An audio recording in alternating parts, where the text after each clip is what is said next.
welcome to your personalized deep dive. Oh, cool. Yeah. Well, So today, I like that. we're going to dive into the world of power dynamics, Okay. how to wield influence, navigate tricky social situations, Sounds good. and avoid becoming just another one of history's cautionary tales. Uh-huh. And to guide us through this, we're going to be using Robert Greene's The 48 Laws of Power. Okay. This book, it really is a treasure trove of insights, Yeah. pulling from figures like Sun Tzu Mm-hmm. and even con artists like Yellow Kidwell, Wow. all masters of getting what they wanted. Green's work really is a fascinating examination of how these individuals navigated power. Yeah. And what I find so interesting is how their triumphs and even their downfalls offer us really valuable lessons that we can apply today. Totally. Okay. Yeah. Let's unpack this starting with Law 1. Okay. Never outshine the master. Interesting. Greene tells this captivating story about Nicolas Fouquet, Okay. the finance minister in the court of King Louis XIV. Okay. Fouquet thought he was doing the right thing by throwing this lavish party at his incredible chateau to impress the king. Okay. But the consequences were far from what he intended. Oh, dear. Fouquet's display of wealth unintentionally overshadowed the king himself, I see.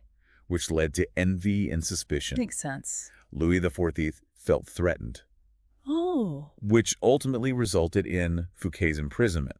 Wow. And here's where things get really interesting. Okay.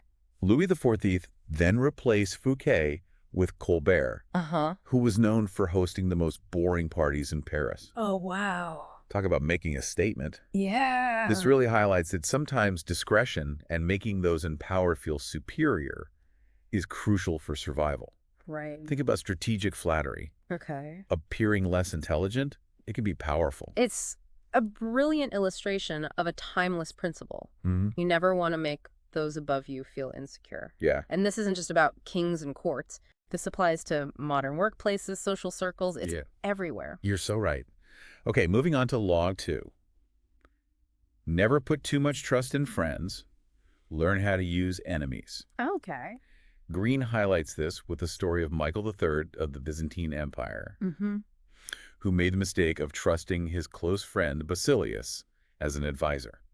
And we all know how that ended. Yeah. With Basilius seizing power. Exactly. It really demonstrates the fragile nature of friendships Right. when power is involved. Mm-hmm. Envy and resentment Yeah. can easily poison even the closest bonds. It's a stark reminder to always be aware of the motivations of those around you, Right. especially when power dynamics are at play. Absolutely. To contrast this, Greene presents a much smarter approach used by Emperor Sung of China. Okay. He was aware of the historical tendency of generals usurping power from emperors. So what did he do? I don't know it.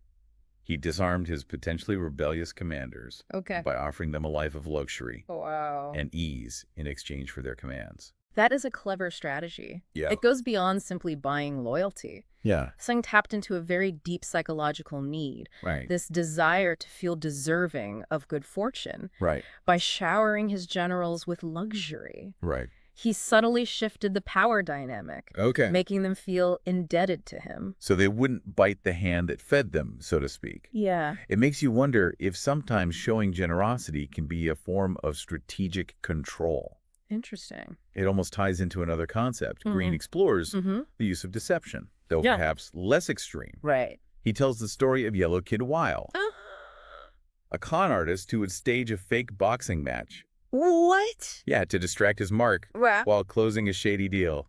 Wile's tactic was brilliant in its simplicity. Yeah. He used misdirection, something familiar and seemingly harmless, Yeah. to hide his true intentions. Yeah. Another figure who mastered this art of subtle deception Okay. was Emperor Haile Selassie of Ethiopia. He projected this image of meekness and piety, Right. a facade that allowed him to maneuver effectively, Yeah. while his opponents underestimated him. So it seems like calculated deception. Yeah. The kind that uses smoke screens and misdirection can be powerful, but it requires careful orchestration. Absolutely. Yeah. Appearing too ambitious or too clever Right. can often backfire, Yeah. especially when you're trying to navigate those complex power dynamics. Right. It's about understanding the psychology of those you're dealing with and knowing when to reveal your hand Yeah. and when to keep your cards close to your chest. It's like playing a game of chess. Right. Always thinking several moves ahead. Yeah.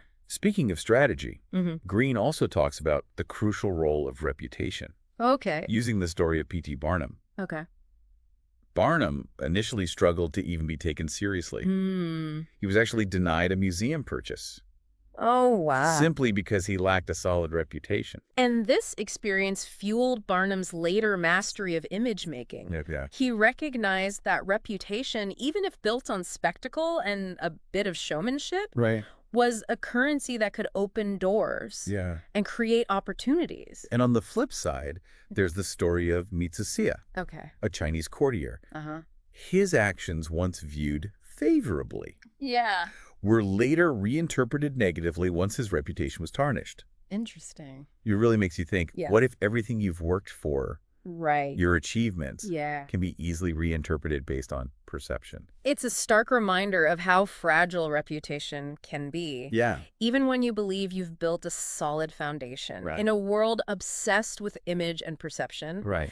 cultivating a strong public persona is crucial. Yeah. It's almost like personal branding, but on a much larger scale. Yeah. Think about it. Yeah. How are you perceived by your peers, your colleagues, Right. even strangers? It might be time to evaluate how you're presenting yourself to the world. That's a great point and definitely something to reflect on. Yeah. Okay, shifting gears. Okay. Green also delves into the idea of strategically using others. Okay. He uses the rather tragic tale of Vasco Núñez de Balboa, the explorer who discovered the Pacific Ocean. Wow. But sadly, he was manipulated out of the recognition he deserved. Balboa's story is a cautionary tale about doing all the work, Right. while others cunningly take the credit. It's like, have you ever poured your heart and soul into a project, Yeah. only to see someone else reap the rewards? It's a classic example of how those skilled in manipulation Yeah. can exploit ambition and hard work for their own gain. Which brings us to another example. Okay. Napoleon's escape from Elba. Uh-huh. It was actually orchestrated by Talleyrand, Oh, wow. who masterfully played on Napoleon's hunger for glory and power, Right. essentially using him as a pawn in his game. Talleyrand understood that to truly manipulate someone, Right. you must first understand their weaknesses, Right. their desires. Yeah. Napoleon's ambition was his Achilles heel, Okay. and Talleyrand knew exactly how to exploit it.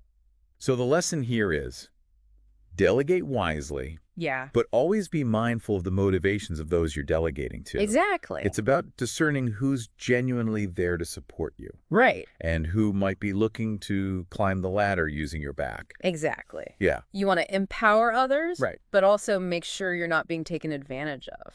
Yeah. It's a delicate balance. Okay, let's switch gears again. Okay. This time to the art of argument. Go? Green uses a story about Michelangelo Mm-hmm. and a supposedly ruined block of marble. Oh, Michelangelo wanted to sculpt it, okay. but city officials were skeptical Yeah. instead of directly confronting them, Right. which likely would have backfired. Yeah. He appealed to their desire for beauty and recognition. What's fascinating here is Yeah. how Michelangelo understood that winning an argument doesn't always mean getting your way. Mm-hmm. Directly challenging the officials would have damaged relationships Right. and potentially closed doors. Yeah. Instead, Yeah. he framed his proposal as a way for them to benefit, Right. appealing to their self-interest. It's a subtle but powerful approach. It is. Green contrasts this with the Corinthians, Okay. who tried to persuade the Athenians by focusing on past favors and emotions, Yeah. a tactic that rarely yields results, Right. especially when power is involved. The Corinthians' mistake was assuming that appeals to gratitude and loyalty Right. would trump logic and self-interest in political decisions. Exactly. They underestimated the Athenians' pragmatism. Yeah. It's a reminder that, Yeah. especially in professional settings, appealing to someone's rational self-interest Right. is far more effective than relying on emotional pleas. It's almost like speaking a different language, Right. the language of logic and strategy. And then there's Leonardo da Vinci's fable about the nut and the campanile, Okay. a reminder that even if you win an argument, Yeah. you can still lose in the grand scheme of things. A valuable lesson indeed. Indirect persuasion, understanding the other person's needs, Yeah. and avoiding direct confrontation Yeah. are key to mastering the art of argument. I agree. We should all strive to be more like Michelangelo and Right. less like the Corinthians in our negotiations. Now let's explore the power of absence. Okay. Green uses the example of King Ludwig of Bavaria and his infatuation with Lola Montez, Okay. whose behavior ultimately led to his downfall. This example shows how clinging too tightly Yeah. to someone or something can actually diminish your power. Okay. Absence, on the other hand, Right. creates a sense of mystique. Yeah. It amplifies your presence when you return. Right. And frankly, it makes people want you more.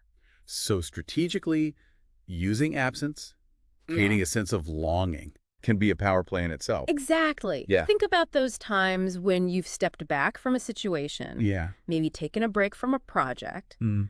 Often, you return with a fresh perspective Right. and a renewed sense of purpose. And maybe others appreciate your presence more, Yeah. realizing what they were missing. Right. Kind of like taking a social media detox.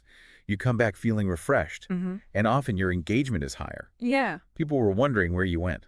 That's a great analogy. Thanks. And it ties into another one of Green's examples. Good. The Chinese Empress Wu, known for her ruthless elimination of anyone who threatened her, Wow. including her own children. It's chilling. It is. But it shows how the fear of losing power can drive extreme actions. It's a sobering reminder that Yeah. power can be seductive and corrupting. Now let's move on to some more of those fascinating laws Okay. and stories from history Great. that Green uses to illustrate these principles. I'm all ears. Okay, well, first up is Law 19. Don't offend the wrong person. Okay. He uses the story of the con man who tricked even the sharp J.P. Morgan Wow. by using selective honesty. Interesting. They disarmed him with a seemingly genuine gesture, Right. which made him let his guard down. Such a clever tactic. Yeah. It plays on our inherent tendency to be disarmed Yeah. by unexpected displays of honesty. Right. Especially from those we perceive as untrustworthy. Right. We naturally want to believe that people are inherently good, Yeah. even when evidence suggests otherwise. It's like those too good to be true scenarios Yeah. that Yeah. we sometimes fall for, Yeah. even when we know better. Right. It's about recognizing those red flags Yeah. and remembering that not everyone has your best interests at heart. Right. Then there's Law 22, the surrender tactic. Okay. The Athenian conquest of Melos illustrates this perfectly. They offered the Melians a chance to surrender or become allies, but they refused. And, well, you know what happened? They were destroyed. This example, though brutal, Right. demonstrates that surrender, when strategically employed, Yeah. can be a pathway to future victory. So sometimes yielding at the right moment Right. allows you to conserve strength, bide your time, and wait for a more opportune moment to strike back. It's a concept that's relevant not just in warfare, Right. but in personal and professional situations as well. Absolutely. Have you ever found yourself in a situation where it was more advantageous to seemingly yield, knowing you were playing a longer game? Absolutely. Sometimes picking your battles is more about strategy than ego. Right. It's knowing when to hold back and when to unleash your full force. Exactly. And then there's Law 25, recreate yourself, with Julius Caesar as a prime example.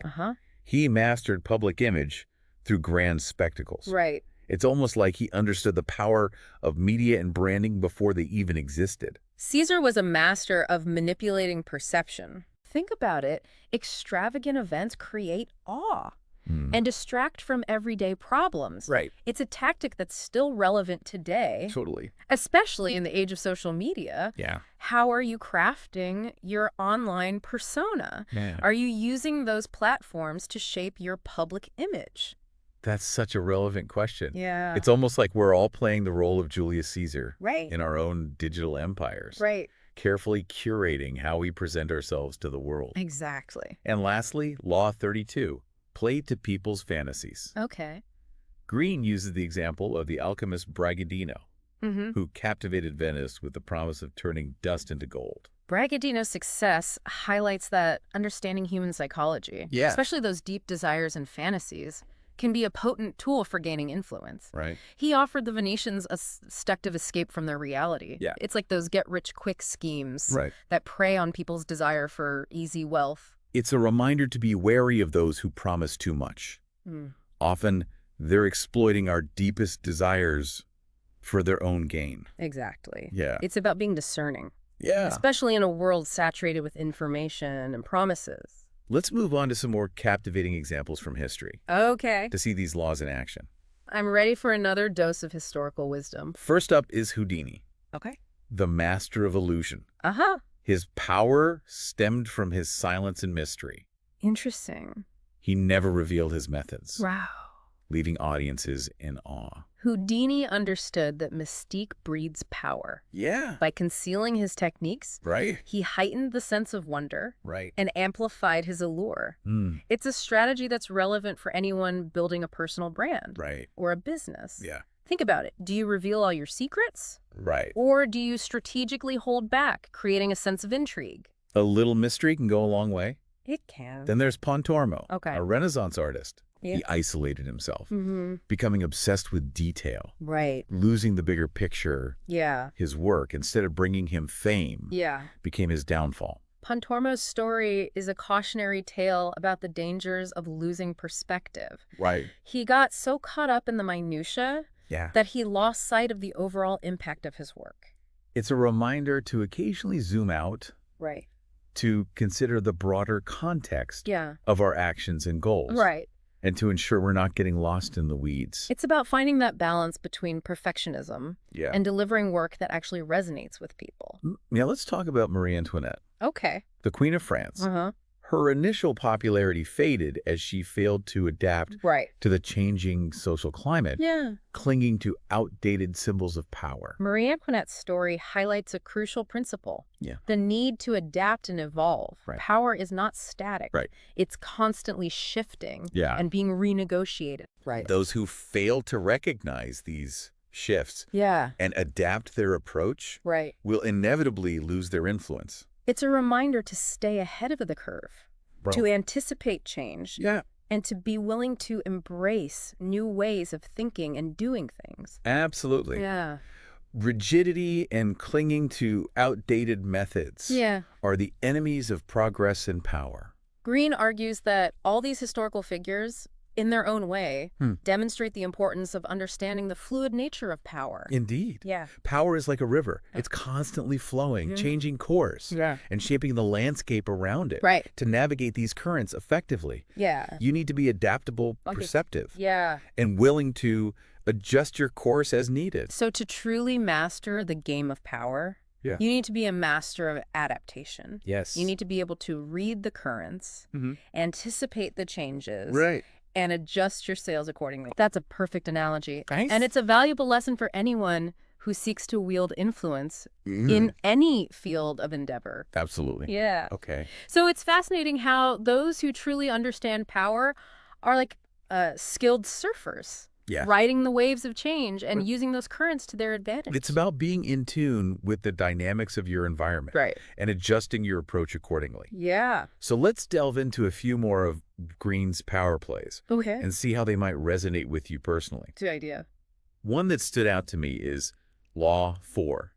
Always say less than necessary. Okay. He uses the example of Louis XIV, Yeah. who was known for being quite aloof, Right. almost mysterious. Mm-hmm. He chose his words carefully, Yeah. which made them seem even more weighty. This tactic is all about creating a sense of scarcity. Okay. When you hold back, Uh-huh. you leave people wanting more, filling in the gaps with their own interpretations. So think about how this applies to everyday situations. Yeah. Whether it's a negotiation, a job interview, or even a first date. Right. Sometimes saying less can make a much bigger impact. Totally. You're so right. Yeah. It's like leaving a little something to the imagination. Right. It creates a sense of intrigue. Yeah. And makes people lean in, wanting to learn more. Okay, let's switch gears a bit and discuss Law 10, Okay. infection. Avoid the unhappy and unlucky. Interesting. This one feels particularly relevant in today's world. Yeah. Green uses the story of Lolo Montes, Right. whose dramatic behavior ultimately infected the court of King Ludwig, Yeah. leading to his downfall. Lola Montes is a perfect example of how negativity and drama can be incredibly contagious. It's true. Yeah. This isn't just about avoiding gossip or toxic people. Right. It's about being mindful of the energy you surround yourself with. Think about the people you spend the most time with. Yeah. Do they lift you up? Right. Or do they drain your energy? It's like choosing your personal board of advisors. Yeah. Surround yourself with people who inspire you, who challenge you to grow, Right. and who bring positivity into your life. Exactly. Yeah. And on the flip side, Be aware of those who consistently bring negativity or drama. Right. It might be time to reassess those relationships and consider limiting your exposure to them. It's about protecting your own energy Yeah, and ensuring you're not being pulled down by the weight of other people's negativity. right. Another law that really resonated with me is Law 13. Okay.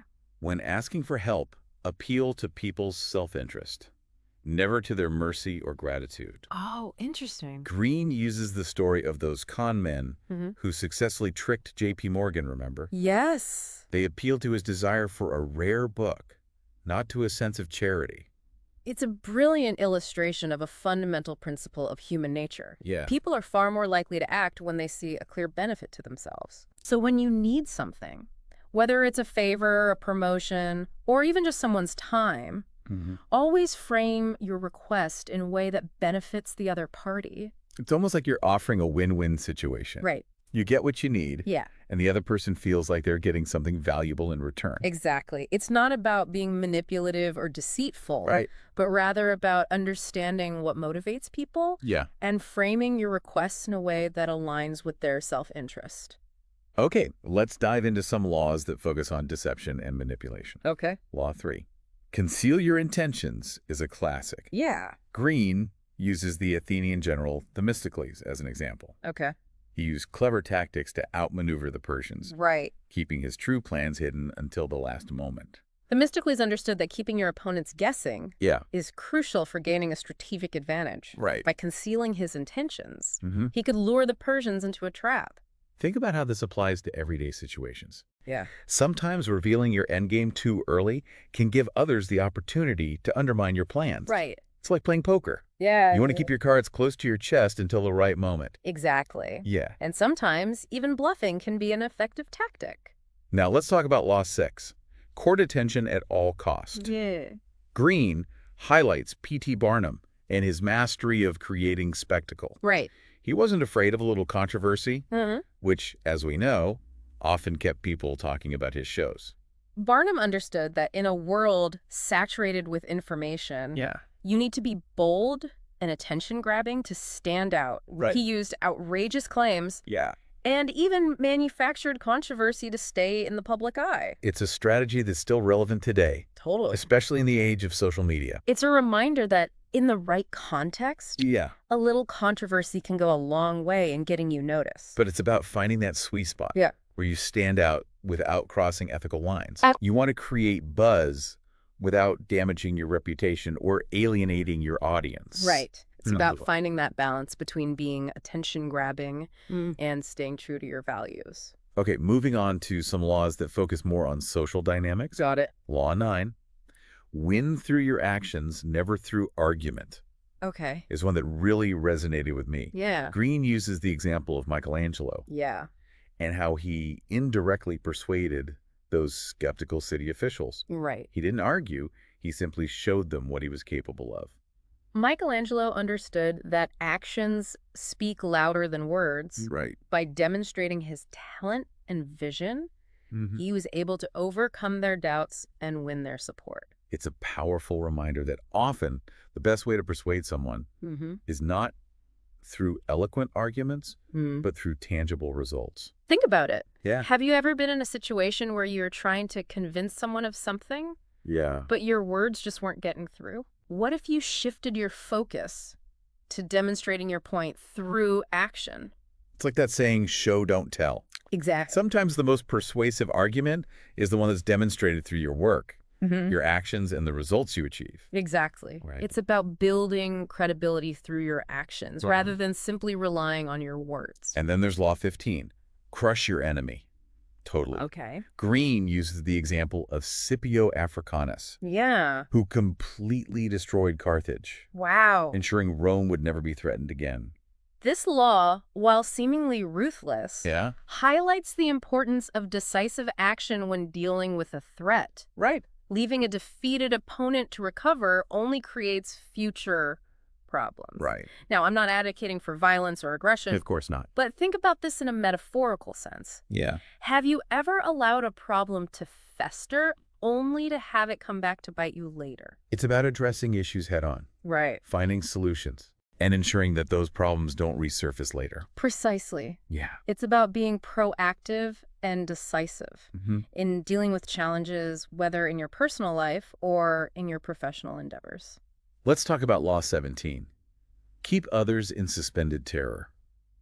Cultivate an air of unpredictability. Okay. Green uses the example of Ivan the Terrible, Wow. whose unpredictable punishments kept his court in a constant state of fear. Now, obviously, we're not endorsing Ivan the Terrible's methods, which Right. were undeniably cruel. Yes. But his reign does offer an interesting insight Okay. to the power of unpredictability. Right. When people can't predict your reactions Mhm. or anticipate your next move, Yeah. they're more likely to tread carefully Right. and avoid provoking you. It's almost like creating a sense of mystery and intrigue around your persona. Yeah. People are naturally drawn to the unknown, Mm-hmm. and they're more likely to respect someone who they can't quite figure out. Exactly. Yeah. It's not about being intentionally erratic or manipulative. Right. But rather about maintaining a certain level of autonomy. Yeah. And not being predictable in your responses. Let's switch to a more defensive strategy. Okay. Law 18. Do not build fortresses to protect yourself. Isolation is dangerous. Interesting. This one really stood out to me. Green uses the example of Louis IV, Okay. who built the incredible Palace of Versailles, Right.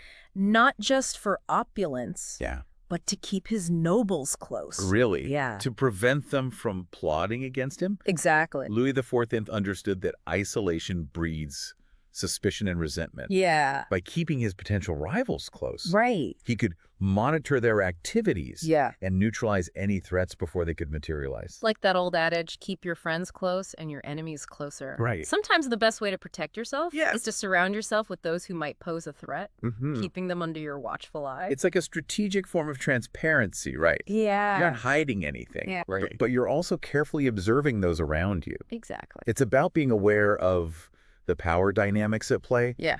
and positioning yourself strategically Mm-hmm. to maintain your influence and protect your interests. Another law that really made me think is Okay. Law 21. Play a sucker to catch a sucker. What? Seem dumber than your mark. Interesting. Remember the con artist Yellow Kid Wheel? Yeah. He'd often pretend to be less intelligent, Oh, wow. which made his victims overconfident I see. and more susceptible to his schemes. It's a classic example of reverse psychology. Right. By appearing less informed or less capable, Yeah. you can lull your opponent into a false sense of security, Right. giving you the upper hand. Think about it this way. Yeah. Have you ever encountered someone who underestimated your abilities? Did you use that to your advantage? Oh, absolutely. Sometimes letting someone think they have the upper hand Yeah, can be the most effective way to outmaneuver them. exactly. Yeah. It's about playing the game strategically Right. and using your opponent's misperceptions to your advantage. Now let's delve into a few laws that focus on image and perception. Got it. Law 27. Play on people's need to believe to create a cult-like following. Wow. Okay. It's a fascinating one. Yeah. Green uses the example of the alchemist Bragadino, Right. who captivated Venice with the promise of turning dust into gold. Bragadino understood that people are inherently drawn Right. to belief systems Mhm. and charismatic figures who offer hope Yeah. and a sense of purpose. It reminds me of those charismatic leaders throughout history Yeah. who've been able to amass huge followings Right. by promising solutions to complex problems Mhm. or offering a sense of hope in times of despair. Exactly. This law is timeless. Right. We see it playing out in politics, religion, Yeah. and even in the business world. It's about recognizing that people are often driven by emotion Mm-hmm. and a desire for simple answers. Another